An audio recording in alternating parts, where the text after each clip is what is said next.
Vamos conversar agora com o instrutor de eubiose, professor José Carlos Januzelli. É um grande prazer recebê-lo aqui, finalmente conseguimos nos encontrar, né, trazê-lo aqui na Panorama FM, do Conexão Itajubá. Bom dia. Bom dia, Otávio. O prazer é todo nosso. Para justamente esclarecer alguns pontos de vista sobre a eubiose. Pois é, vamos começar já, professor, explicando para as pessoas o que é eubiose. A eubiose é uma ciência. E como tal, é aquela que ensina os meios de se viver em harmonia com as leis da natureza e, consequentemente, com as leis universais, sendo as primeiras que derivam justamente da segunda, das leis universais. E o interessante é realmente falando em a natureza, que nós acabamos de ouvir a sua entrevista com o Célio Mole. O Célio Mole. E justamente, então, a eubiose, sendo uma ciência, é aquela que vai justamente fazer com que haja uma certa conscientização em relação a essa natureza, tanto terrenal como a natureza divina.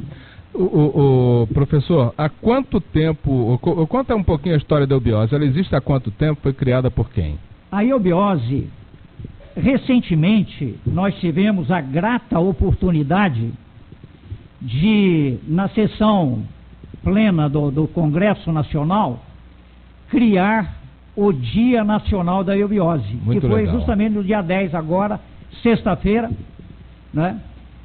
Esta entidade, né, foi criada, oficialmente falando, né, porque ela também foi criada subjetivamente falando, ou seja, espiritualmente, em setembro. E justamente no dia 10 de agosto de 1924, ela foi formalizada. Portanto, agora no dia 10, ela completou 88 anos de existência física. Ela foi criada por quem? Pelo professor Henrique José de Souza, eminentemente um baiano, né, que no Rio de Janeiro, precisamente em Niterói, justamente deu essa expressão física nessa entidade que havia sido concebida em 28 de setembro de 1921, espiritualmente, e que houve a sua concretização justamente em 1924, 3 anos após essa concepção espiritual, a vida em São Lourenço. Existem unidades da eubiose aqui em vários municípios aqui na região. Existe. Agora, eu tinha conversado já conversamos várias vezes antes, fala-se muito das cidades sagradas aqui em Minas Gerais. Olha, nós poderíamos até estender mais.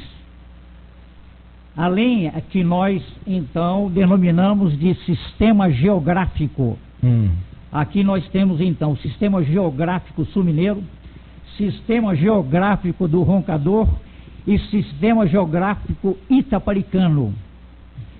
É uma região em que nela se concentra, digamos, de maneira sintética, as ciências, né, as várias ciências, em número de 7. Por isso nós consideramos essas regiões, principalmente a região aqui geográfica sul-mineira, que está relacionada com a ética, com a literatura, com a mecânica, com a magia. Cada uma caracteriza uma área dessa ciência. E de modo que, para que haja expansão nesses 7 ramos do conhecimento humano, tem que inicialmente formar um núcleo, que seria uma célula justamente desse grande trabalho. Então nós consideramos esta região sagrada e importante para o sul de Minas. Quais são as cidades consideradas sagradas? Nós temos a Iroca, Conceição do Rio Verde, né? São Tomé das Letras, Maria da Fé, Itanhandu, Pozo Alto, todas essas cidades. Essas cidades, elas são consideradas, elas têm então dons especiais, ou seja, mas por quê? especiais. São energias que fluem da terra, da natureza? Quer ver uma coisa interessante? Por exemplo, Itajubá, aqui existe justamente a EFEI, que é um centro, né, de ciências mecânicas, matemáticas, e que está diretamente relacionado com Maria da Fé, que vem justamente ser a tônica dessa cidade como sendo... Mas Itajubá é considerada uma das 7 cidades sagradas? Não. Maria da Fé que é. Maria da Fé que é. Sim. Maria da Fé. Agora, durante essas informações que eu coletei sobre a eubiose, sim, existe também a história de que o mundo subterrâneo, o planeta Terra, no planeta Terra existe um mundo subterrâneo que é habitado por seres mais evoluídos que nós. Sim. A eubiose tem essa ideia muito clara? Sem sombra de dúvida. Sem sombra de dúvida. Tem. Inclusive a Bíblia, se nós formos ver, Paulo falando sobre... fala de outra maneira, né?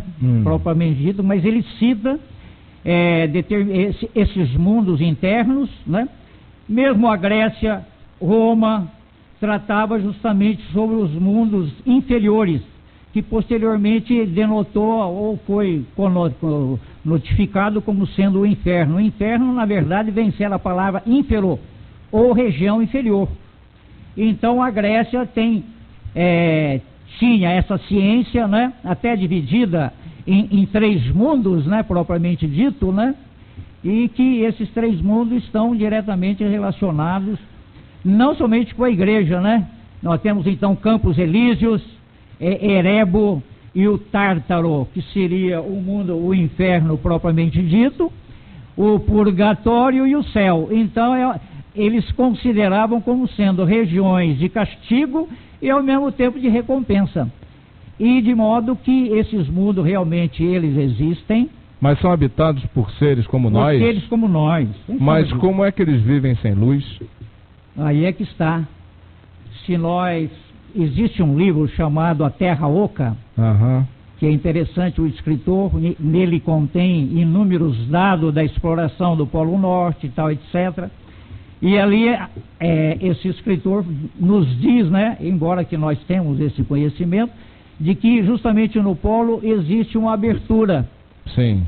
E que constitui, quando se fala em eixo imaginário da Terra, na verdade existe um verdadeiro eixo, que embora com o desastre sofrido pela Atlântida, houve um desvio desse eixo, mas ele existe, e está relacionado com a constelação de Órions, a sua luminosidade, porque existem duas constelações que estão diretamente ligadas à Terra, que é a constelação do Cruzeiro do Sul e a constelação de Órions. Sim. Propriamente dito. É como se fossem aberturas nos céus, né? Mas eu já ouvi falar em várias histórias de passagens para o mundo subterrâneo. Essas passagens então são físicas, são cavernas através das quais esses seres entram e saem? Justamente aquilo que nós falamos sobre a Grécia e sobre Roma, eles consideravam essas cavernas, essas aberturas, ligações com esses mundos internos. Agora, como é que essas pessoas... Mas o que eu queria também esclarecer é o seguinte, que existe aquilo que os orientais denominam de maia ou ilusão. Nessas passagens, né, nessas embocaduras, existe uma espécie de ilusão, propriamente dito. As pessoas não veem a passagem. Não veem. Agora, como é que esses seres foram parar lá no centro, no interior da Terra? Bom, na última entrevista que nós tivemos, né, Otávio, nós falamos, né, sobre a Atlântida. Sim. De que é aquilo que está ocorrendo com o mundo atual, o distanciamento com a natureza. Aquilo ocorreu também na Atlântida. Os seres humanos, né, achando-se poderosos, né, por isso é que existe aquilo que a Bíblia fala, a Torre de Babel, né, a mistura das línguas. Olha, se eles quiseram alcançar o céu, é porque o céu estava na terra. Então, infelizmente, o que ocorreu é que houve uma grande divisão de seres. Aqueles que constituíam e que tinham, vamos dizer, os seres fiéis à lei, a Deus propriamente, e aqueles que eram infiéis. Sim. A ciência hindu fala sobre os rakshasas, que constituíram justamente 2 civilizações. Então, isto em decorrência de vários fatores, houve então a catástrofe da Atlântida, e aquilo que era a parte principal da Atlântida e que constituía justamente o povo fiel a Deus, este povo foi sendo ocultado, e que posteriormente houve esse grande... Então, esses seres que habitam o mundo subterrâneo, eles são, vamos dizer assim, eles têm mais conhecimento que nós. Sem sombra de dúvida. E uma das coisas também que já me colocaram é que, na verdade, não existem discos voadores vindo de outros planetas. Os discos voadores viriam daqui mesmo, da Terra seriam mesmo. Do mundo subterrâneo, é isso? A Índia fala muito sobre o tratado dos Vimanas, que na verdade são esses objetos, né, que nós falamos, né, discos voadores, na verdade, né? Então eles são criados por esses seres que habitam o mundo subterrâneo. Justamente existia na Atlântida. Ou seja, nada de fora da Terra. Não, tudo aqui. Nada de fora da Terra. Então eles têm uma tecnologia muito superior à nossa mesmo. Tem uma tecnologia muito maior, são seres sumamente fraternos, não é? Agora, vocês... Olha, Otávio, é até interessante falar sobre esse aspecto. Sim. Quais as regiões em que esses discos aparecem? Se nós observarmos bem, nós vamos ver no México, sim, na região sul dos Estados Unidos, no território de Nevada, no Novo México, ali é que foram justamente experimentadas as bombas atômicas. Uhum. E isto justamente interfere na parte etérica do ser humano, propriamente dito. Então, para que não houvesse alguma alteração sobre a genética humana, esses discos aparecem como advertência, propriamente dito, alertando os seres humanos que eles devem se conter em relação justamente a essas experiências atômicas.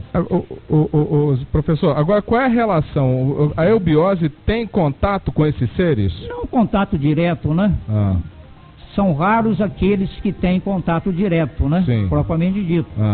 Mas nós diríamos que o professor Henrique José de Souza, ele tinha uma estreita ligação com esses seres. Então o conhecimento que a eubiose traz para as pessoas vem a partir desses mundos, do mundo subterrâneo. O professor, justamente, ele é o intérprete, ele é o representante. Até você havia me falado sobre o governo oculto do mundo. Na face da Terra existe uma representação desse governo oculto do mundo, de modo que existe uma estreita ligação entre os seres da face da Terra e os seres do interior. O pessoal da eubiose, uma vez eu estou conversando com mais um elemento da eubiose, ele me disse que esse governo oculto, na verdade, é quem governa os destinos do planeta Terra na sua superfície. Sem sombra de dúvida, aqui tem que ter o dono. Os seres humanos, eles são donos de sua casa, mantêm as suas regras, os seus regulamentos. Quer dizer, a Terra não tem regulamento nenhum.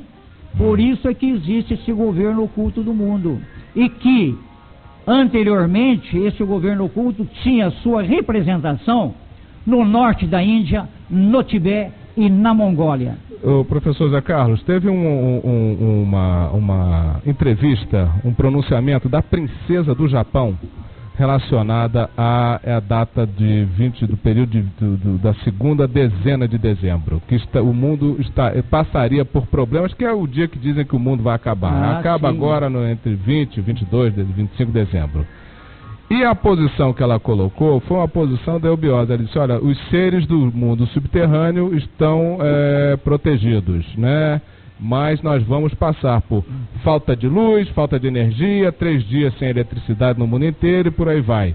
E o mundo vai parar, vai passar por uma grande alteração. A eubiose participa dessa ideia? A princesa Kaoru Nakamaru, isso. Ela é da dinastia japonesa e, como eu falei, ela tem credibilidade. Diz ela que entrou em contato justamente com esses seres, não é? E seria também incoerente nós falarmos em fim de mundo. Nós estamos no fim de ciclo apodrecido e gasto para o dealbar de um novo portador de novos dias. Ora, então a sociedade, justamente a finalidade da sociedade, como essa ciência, né, da vida, ela nos ensinando esses meios para que nós possamos justamente ter esse ciclo de ouro. Ou seja, nós estamos encerrando um período, é isso? Estamos encerrando um período para o início de um outro, portador de melhores dias. Então, a incoerência é aquela em que se fala do fim do mundo. Não é fim de mundo coisa nenhuma. Agora, poderá haver problemas, catástrofes? Poderá. Inundações. Isso o professor, em 1949, ele elaborou uma profecia dizendo sobre o ciclo do Sol, que iniciou-se em 1981 e vai terminar no ano de 2016. Propriamente dito. Até ele inicia-se que o mundo estaria como a guerra de Troia. Mas isso não impediria justamente desse trabalho, por isso que nós estamos aí. A sociedade tem essa finalidade de anunciar este advento, né? Esse novo advento, né? E de modo que esse é o trabalho que nós temos. Agora, a princesa, existem, Otávio, inúmeras profecias que falam sobre este final de ciclo. Inclusive os maias, no almanaque do pensamento, ele expõe duas vertentes em relação a isto, as profecias, no sentido espiritual religioso e no sentido científico. Então nós estamos vendo esse no aspecto religioso, então o almanaque ele enuncia várias, principalmente as profecias dos maias, etc. E no aspecto científico, nós estamos vendo o problema que existe com o Sol, as explosões do Sol, propriamente dito. Então é essa parte que os próprios cientistas estão realmente temerosos em relação a essas explosões que poderão assim atingir a face da Terra. Perfeito. Bom, professor, as pessoas interessadas em conhecer mais da eubiose, como é que elas podem fazer? Olha, às quintas-feiras nós ministramos aulas, né? Quintas-feiras? Às quintas-feiras, 20 horas. Ali na Zequinha Braga, 89, um pouquinho próximo aí Rua Zequinha Braga, 89. Tem algum telefone de contato? No momento não, só tem da minha casa, né? 3622-4973. 35-3622-4973. Aí você pode pegar mais informações sobre a eubiose e sobre essas transformações pelas quais o planeta, a humanidade está passando. E o Edson Wander tem pergunta. Sim, o ouvinte ligou aqui, Otávio, o tempo nosso estourou, mas enfim, para não deixar o ouvinte na mão, o ouvinte gostaria de saber do professor José Carlos se essa teoria tem algum embasamento na Bíblia. Ele gostaria de saber isso. Tem, quando falou São Paulo, Paulo fala sobre esses mundos, não é? De maneira... E até, deixa eu ver se eu tiver a anotação aqui, porque é interessante. Deixa eu ver aqui. Eu acho que eu deixei em casa, mas ele fala, né? É lógico, a Bíblia fala sobre esses mundos, sem sombra de dúvida. Inclusive ela fala do Senhor do Mundo, que é Melquisedeque. Melquisedeque, é o rei do mundo. É o rei do mundo. Justamente o governo oculto do mundo. É o rei de Melquisedeque, rei de Salém, sacerdote do Deus Altíssimo. Professor Zé Carlos, depois nós vamos trocar mais umas ideias aqui, porque ainda tem mais coisa da eubiose para ser colocado, né? Professor, muito obrigado por essa entrevista. Nós é que agradecemos, Otávio, essa oportunidade que nos é dada para falar um pouquinho da eubiose, não é? Dando assim ao mundo um fôlego, né? Embora que essas profecias dizem respeito de catástrofe, inundações, uma série de coisas, mas através de um esforço em conjunto, por isso que da união nasce a força, então o poder da vontade e do amor poderá criar o verdadeiro milagre. Então tudo depende justamente desse poder do amor e da vontade. Ok. Sabe as palavras, professor. Muito obrigado. Eu conversei aqui com o professor José Carlos Januzeli, que é o instrutor da eubiose.